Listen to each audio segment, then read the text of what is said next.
this, the other thing that we need to see and to be aware of, incident in Kampala will be on the news on every channel. And the headlines will be that chaos mass elections in Uganda. But Uganda starts from Chisoro and ends in Kituko. And there is Mbai, and there is Soroti, and there is who work for peace, and they demonstrate it in our electoral processes. I am sorry to Obviously. I'm sorry to interrupt you. Just in the NRA primaries, we did see this violence. It was countrywide. From different districts, the ones that you're talking about that are looking for peace, in believe, and the evidence is not there to suggest that the entire country, for instance, in the 71,000 years challenge in operating environment, as to whether the state appreciates the role of NGOs today or not is a question. And why do I raise that? I have been here for quite some time.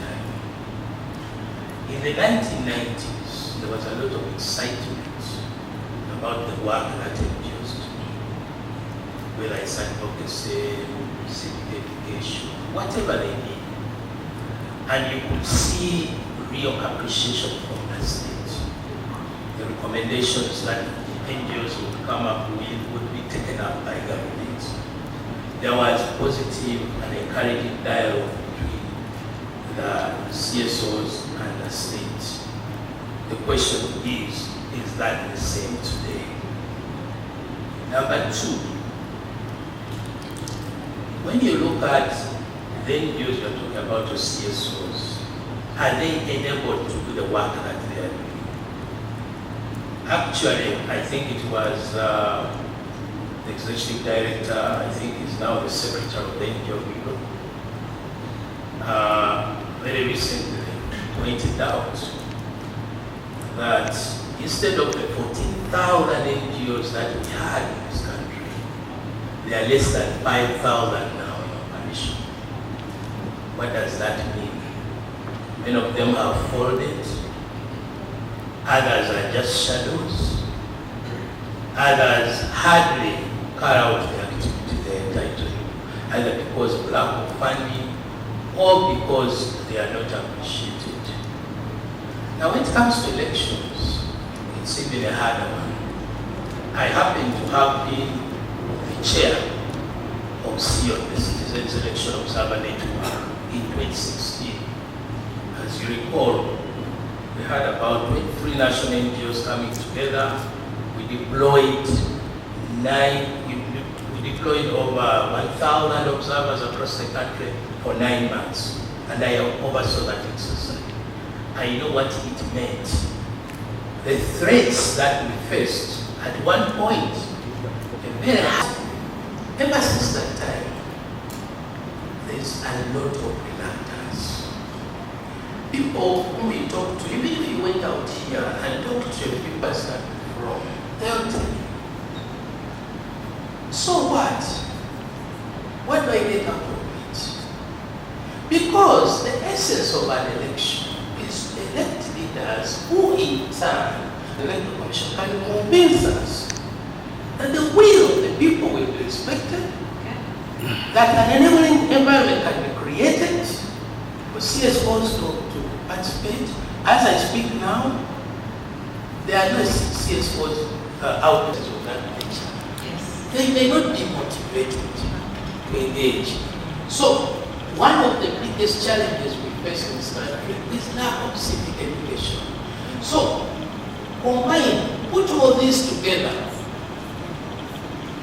we offer hope for those. Respond to the claims that during the elections that Dr. Livingston has just said, the Electoral Commission fails to uphold its guidelines. And one way or another, this will actually be the root cause of some of the violence that we do see transpiring in the elections.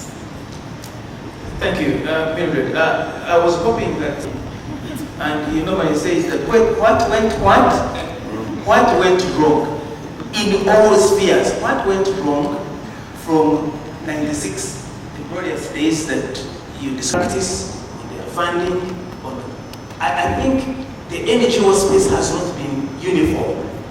and the environment, even their own establishment and mechanisms have changed over time. Obviously, there are places where people will tell you that when it is as a referee of an electoral process, you see, the people expected to abide by these guidelines are the actors in the field.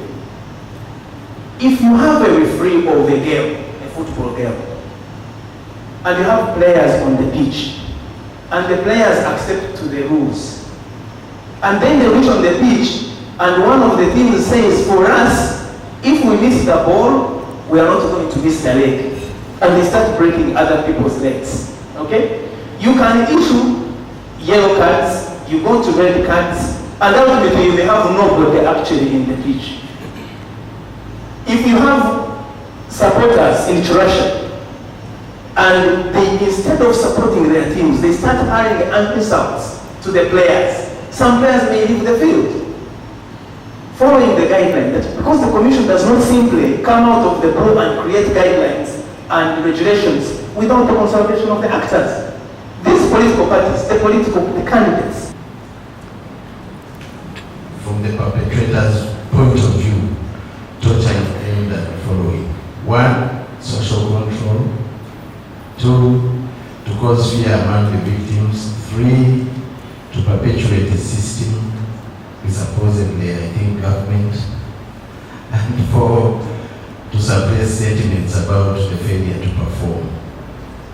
The common and said presupposition of this hypothesis, I think, is that the perpetrator is always government. That is my take from this. With due respect, I want to say that many a time it's mostly individuals, it's not planned, it's not government policy. Secondly, I want to say that there's also a lot of torture and inhuman treatment in private spaces, and we don't talk about it. Many acts of torture in private spaces. We have seen a few amplified by technology, people taking shots, and sometimes taking shots at a kid being beaten instead of intervening. So I get amazed. They take shots and beat the kid. The other day they lynched a policeman. I think you saw that one. So we need to talk about torture in all its forms by whoever has committed torture. In the same thing, I know there's a higher level of a premium of accountability on public officials, and that's a given. But also, that is not to say that we shouldn't comment about torture in private spaces. But also I want to add, panelists, if you may, about the mental health of the actors. I think sometimes we don't talk about it. Sometimes someone brings to bear on the victim his frustrations elsewhere. So maybe within the security services we need to look more at the mental health of our men and women in uniform and their ability to perform without those issues. Last, transgressions in the past, they have happened, and gladly, Mr. Sewanyana said, they've been addressed. Of course, it takes a toll before they are addressed.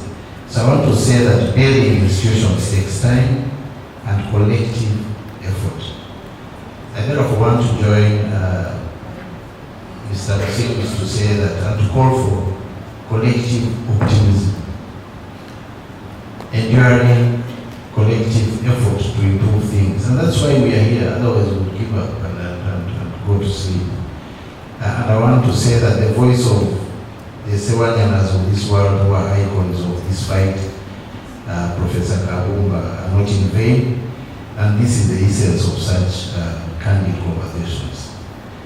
Last also, sometimes actions are taken, actions of accountability, but they are redacted, and we may entertain the idea of communicating these actions against perpetrators when they happen. Communication is key. Shaping perceptions takes a a simple thing. There may be wrong perceptions, they may be right, but I think we will need to make an effort to shaping the narrative that condemns all manner of transgressions by whoever in the same way. It's not us, it's not them, it's all of us or none. Thank you very much. Thank you, Honorable Minister. Watch them explain or tell their lived experiences with some of these injustices they have had to face, and also how they have managed to get out of that situation. So, ladies and gentlemen, eyes on the screen.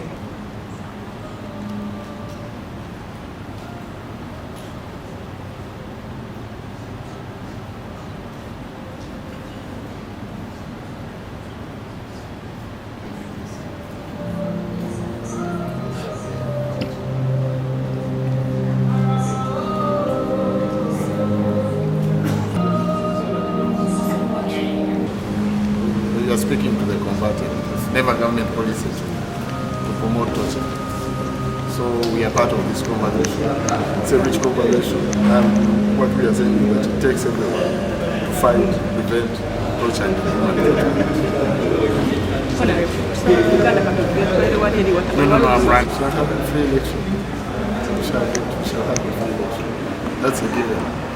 So, but we need all of you, all the actors, not just the security services. Everyone should play their part.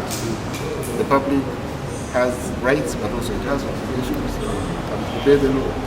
But here to the electoral laws, the security services have a law, but in doing their law, they also have obligations. So if we all do what we are supposed to do, we shall have a tension-free election. And I believe we shall. That's the plan of government, that's the conviction plan. You talked about mental health of people in uniform. All those things to prepare them to do their work. But also, we are part of society. We come from society. We are afflicted by the same challenges.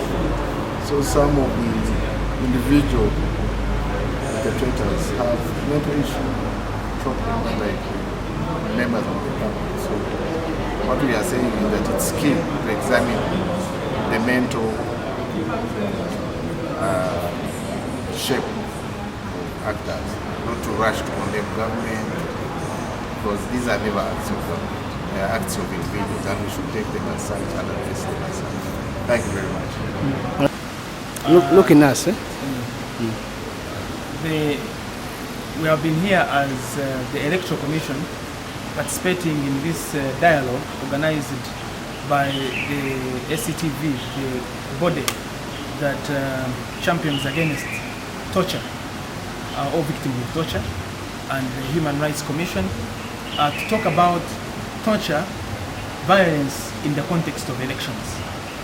And the Electoral Commission has always made the call and the point that a free, fair, transparent and peaceful election is the responsibility of every actor that participates in the electoral process. The Electoral Commission does not vote. The Electoral Commission does not field candidates. The Electoral Commission is not police. The Electoral Commission is an arbiter, is a referee, is a midwife of ensuring that Ugandans exercise their mandate as provided for in Article 1 of the Constitution, that all power belongs to the people of Uganda and that they will choose those who lead them or who govern them through elections. And therefore we say that elections are not a war, that elections are not a do or die affair, and that therefore a peaceful environment where all the actors in the electoral process are free to participate is the greatest immunization you can have against violence and therefore against torture.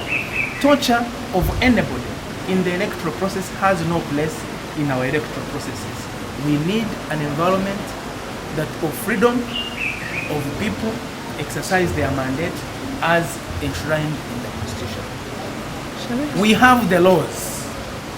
We have the laws, we have the guidelines. But the critical importance, the critical matter is to make sure that everybody follows the laws, everybody follows the guidelines, everybody treats each other with respect, knowing that nobody is above the law. When that idea goes into the minds of every actor in the electoral process, then the question of whether we shall have a free and fair election will be answered. Because a free and fair election does not fall from heaven. It is not a product that you go and buy in a supermarket. It is a process of concerted efforts by all actors in the electoral process to say, number one, that we commit ourselves to peace. Number two, that we don't treat this election as the end of the world. Number three, that Uganda, a peaceful, progressive, and progressing and united Uganda, is the bare minimum that everybody should work towards, and that is the primary purpose of our existence. That elections should deliver peace and unity and progress and not divide the people of Uganda. That is what it means to have a free and fair elections, where those that wish to participate at any level are free to do so without anybody stopping them or without anybody inhibiting their freedom of expression in that manner. Ebyokulonda nga twegasse ku bitongole ebirala ku musomo guno n'okubaganya ebirowoozo kulaba ngeri ki bisobola okufulamu akalulu akeerufu ak'emirembe akataliimu bivuyo, ate akalulu ketutagenda okulabamu abantu nga batulugunyizibwa ku byobufuzi oba ku bandi be baagala okulonda oba bewawagira. Akakiiko k'ebyokulonda kazze nga kakakiriza ensonga eno nti akalulu si lutalo, akalulu si kakufana kuwona, akalulu kaffe si kakuyita mu musaayi, nti omuntu alina okusooka okuyita kwasa akakululu n'akayisa mu musaayi n'addayo akasuula muli mugundi mu kabokisi, nti akalulu kali mu ssemateeka ng'ekkubo erikirizibwa mu mateeka okulonda abakulembeze. Era tusaba buli omu ng'akakiiko k'ebyokulonda nti buli omu agenda okwetaba oba yeetaba mu kalulu yeeyise mu mirembe, buli omu agoberera amateeka, buli omu asse mu n'ekitiibwa, buli omu agoberere endagiro y'akakiiko k'ebyokulonda keewa, buli omu akozese olulimi olutasiga bukyayi, kuba bwe tubeerawo n'embeera nga teriimu mivuyo, nga teriimu kulwana, nga teriimu kukoonagana, tujja kufuna akalulu akataliimu abantu abanatunyunyizibwa. Naye ekirala kiri nti yenna oyo eyeetaba mu mivuyo oba yeetaba mu kutulugunya mune aba amenya amateeka, era tusaba era tusuubira nti abakwasa amateeka bajja kulaba nti abo bonna abeetaba mu kumenya amateeka, abeetaba mu mivuyo, abeetaba mu kutulugunya banne bakolebwako ng'amateeka bwe galagira. Bwe tukola ekyo ffenna tujja kufuna akalulu akeerufu ak'emirembe akawa eggwanga lyaffe ekitiibwa ate n'Abanyarwanda ekitiibwa. Kuba abaateekawo ssemateeka eya 1995 ne bagamba nti ekkubo erigenda okuyitibwamu okulonda abakulembeze kwe kulonda, baali bakimanyi nti gye twava emabega mu history yaffe, mu byafaayo byaffe, twalinayo emitabanguko, twalinayo obuvuyo, twalina okulwana, naye kati mu nfuga eya ssemateeka tulina okuyitira mu mirembe, tulonde abakulembeze baffe abanaatukulembera emitendera gyonna. Era obwo bwe buba ku bwakakiiko k'ebyokulonda obuva ku musomo guno gwe tubaddeko wano ku hoteri eno. Momara Peter Lamex, Commissioner at the Uganda Human Rights Commission. Okay, so I'm with my colleague here. Yeah, I think we will do one by one. No, if they want to talk. Hey, okay. Don't talk in Bible. I think just put it because it will keep on falling. Why don't we start? We are here at the Golf Coast Hotel in Kampala on the 26th of June 2025 to commemorate this International Day of the UN reserved in support of torture victims. So every year we celebrate with partners this day in which we recognize and support in various ways the torture victims, those who have gone through torture in various ways. Do you think government has done enough to stop torture or to avoid torture in the country? Government done enough?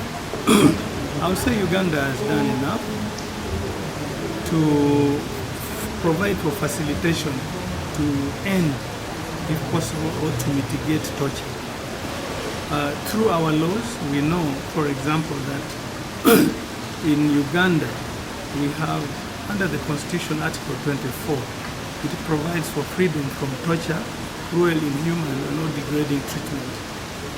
And also our same Constitution, under Article 44, makes this provision of the Constitution non-derogatory. And this means we take torture very seriously as a country. Non-derogatory means it cannot be derogated in any way, the violation of torture. But Uganda is also a signatory to the UN Convention Against Torture. Now that enjoins us and the rest of the world to try to do our best and ensure there is a torture-free society in Uganda. But Uganda, we have gone better than the world. We have the Uganda Human Rights Prevention and Prohibition of Torture Act, which is stronger than even that UN Act, in that it provides that torture can be committed also by individuals. The other ones were usually, the definition of torture under the others, where that is committed by persons or officials working as agents of government or the state. But now with our own law, the individual violators, whether you're a police officer, a UPDF officer, prisons officer, or any agent of government, when you violate, you can be held personally liable. So we have gone beyond the world, and so we can say that we have done a lot as a country together to put into our statute books provisions that try to make torture a very serious offense in Uganda. Okay. What do you find? Trying to enforce our mandate. One is that the issues of torture, many of them are not reported yet. And what we would like to see, and I'm going to use this forum to inform the public, that the Uganda Human Rights Commission receives complaints of violations of human rights, including torture. We have offices, regional offices across the country. We also 12 of them. And then we have also 11 field offices. We have offices in Arua, for that region. We have offices in Gulu, in Lira, in Soroti, in Jinja, in Masaka, in Mbarara, in Fort Portal, Hoima. All these offices are open to people to report cases of human rights violations. So I'm inviting people who may have been tortured to report the cases. And also we as a commission constitute ourselves into a tribunal, the Human Rights Commission tribunal. And we hear cases, these cases of violation. And we determine when there is a violation, we provide justice. How many cases have you received? Have you registered? And also if you can talk like what happened with Tawempe. The cases I don't have now, but we have received very many cases of torture. Recently in Hoima, we found, I'll just give you as an example of a torture case that has come before us. We found the violations by the Uganda prisons where an inmate who was in the prison's farm working was tortured and he lost a leg and he cannot longer produce. That one is very serious. At the same tribunal, we also found that one of the inmates was tortured and it caused him a leg which is now better. So these are kind of things which we would not like to see when we say we want a torture-free society and community. Thank you. So that's why we are here with the partners. We have so many partners here. The Coalition Against Torture, we have seen them. Now they include civil society organizations, so many of them. But a major partner we have here is the African Center for Treatment and Rehabilitation of Torture Victims. And they help us as a commission in that when we get torture cases, we in many cases want evidence of torture, and the evidence of torture which complainants can bring during the tribunal hearings, one of the major ones is from the African Center for Treatment and Rehabilitation of Torture Victims. So they do help a lot. They also treat them, okay, and with many other partners. As a commission, when we find and resolve that there was a torture occasion, torture violation occasion, we give compensation to the victim of torture, monetary compensation. Procedures on how to deal with persons living with disabilities during investigations, operations, arrests, and detentions. And they are very well elaborated, who are funded by jails. We give thanks to them. Once these SOPs are rolled out, and our target is actually to have them launched, so that as we are entering into this electoral period, they are already disseminated to our officers, so that they are able to know what to do and how to do it. Secondly, I think most of us have been watching. You're not yet comfortable, you're not contented. Yes, officer, I am not yet comfortable. Yes. I'm so sorry, because I did participate in the drafting of those guidelines that you're talking about with my colleagues David and Dennis that presented them. I think I can also say that I am in utter shock when you say that they are disseminated, because they have stalled. Okay, they are to be disseminated. Thank you so much. Because the last update that we had on them was the meeting when David and Dennis did present them to you, and it's been over a period of, I think, 8 months that we are still waiting to see how they are going to be used, because for us as persons with disabilities, they are quite very, very important. Thank you.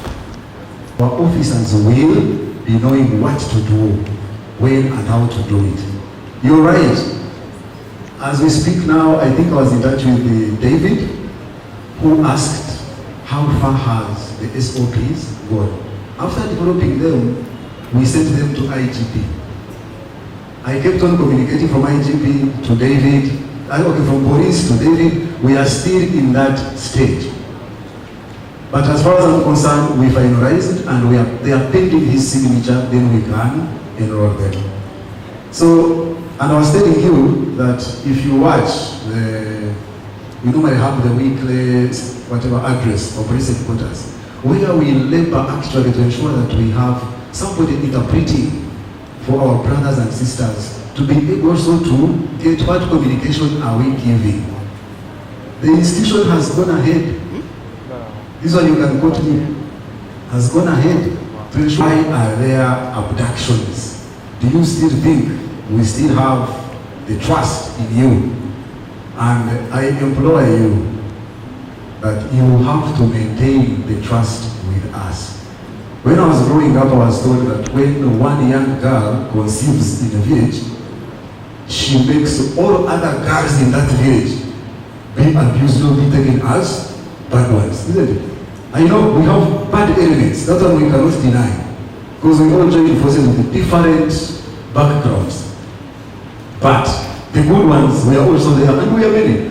So once abductions are happening, the good thing is we came out and even said, please, our gazetted detention centers are open, let everybody come and search, and tell us where are these abducted officers. And it ended that some actually, I hear we are in safe houses, then we talk there in the morning. Police, we do not run safe houses. We run gazetted detention centers. If somebody is not at our police station, honestly speaking, we cannot be held accountable. In most cases, we receive orders of habeas corpus. When they know where the person is, and we respect those orders, we make sure that people are presented well to court. But where abductions are conducted, and it's unfortunate that your brother was actually part of this, very unfortunate. I can't stand and say that we applaud whatever happens when it comes to abductions, no. we condone actually such acts of abductions. But as an institution, we do not conduct abductions. Our detention centers are open. When you liaise with Human Rights Commission, if at all you go there to check and DPC gives you hard time, go to the commission. They have full power to come to any police station and search for any suspect that they want, and eventually actually take us on for the violations that we have committed. Thank you very much. Our partners, the Coalition Against Torture, please stand up for recognition. Coalition Against Torture members. Thank our valued partner, the Uganda Human Rights Commission, for really helping this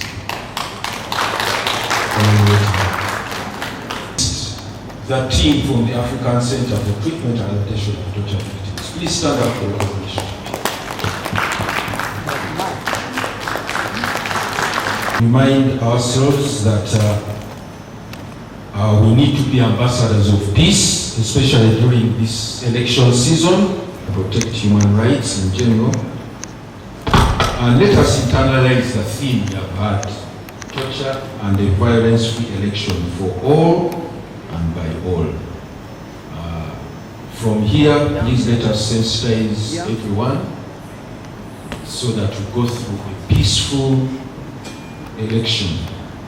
And Mr. Muhoozi, for me at least, I'm optimistic that there will be a peaceful, free and fair election next year and at the end of this year. So with those few words, I'd like to